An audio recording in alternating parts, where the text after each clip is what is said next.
guys, magandang hapon sa ating lahat. Ayan. Guys, ito pala yung school ng Jeros. Christ Jeros Christian Academy Foundation Incorporation. Dito sa Phase 10A Package 1, Block 4, Lot 6. Bagong silang to guys ha. Ayan, sa bagong silang to. Ayan, yung entrance sila sa dulo. So, ayan, itong kalsada papuntang Phase 10. Ayan, papuntang Phase 10 yan guys, kung saan si nanay naglalakad. So, ayan, for short videos guys, sa mga nagtatanong ng aking mga followers, ito po yon.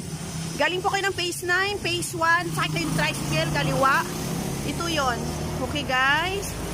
Ayan yung eskwelahan ng Jeros. Christ Jeros Christian Academy, dito sa Caloocan. Okay guys, paano pumunta? Ilalagay ko na lang sa description kung paano pumunta rito. Okay guys? Pre-elementary, elementary, junior high school, and senior high school, pwede po rito. Okay guys?